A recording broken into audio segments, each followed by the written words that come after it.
হাই সকলোকে নমস্কাৰ, মই জুবিন গাৰ্গ। আৰু এইটো সকলোৱে ভাবিছে যে মই মৰিছোঁ।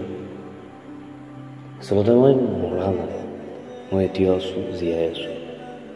That's right. I am not that. মই মৰিব নোৱাৰোঁ আৰু মোক মাৰিব পৰা কোনো শক্তি নাই। এইটো পৃথিৱীত জন্মা নাই সেনেকুৱা শক্তি। চ' এতিয়াও আছোঁ, জীয়াই আছোঁ। আৰু ক'ত আছোঁ, কিয় আছোঁ, কেনেকৈ আছোঁ সেইটো বাদ দে, কিন্তু মই এতিয়াও আছোঁ।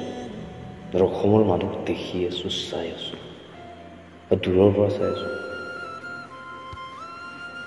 আৰু খুব এটা ভাল কথা যে ৰৈ ৰৈ বিনালেখন আহি আছে 31 অক্টোবৰ তাৰিখে, আৰু সেই মুভিখন সকলোৱে চাব যাব।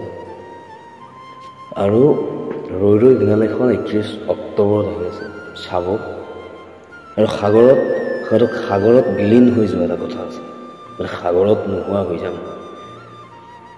খুব নিউজ বাজি আছে যে মই সাগৰত নোহোৱা হৈ গ'লোঁ, সাগৰৰ গভীৰতাত মই নোহোৱা হৈ গ'লোঁ।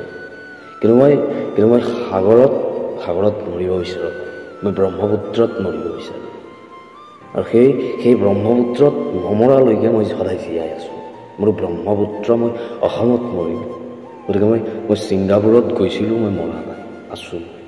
আৰু কিন্তু অসমত মৰিলেহে মই মৰা বুলি কওঁ, আৰু অসমত মৰিম মই। আৰু কেতিয়া মৰোঁ টাইম ফিক্স হোৱা নাই, কিন্তু মৰিম, অসমত মৰিম। এইটো সকলোকে ভালকৈ থাকিব। জয় আই।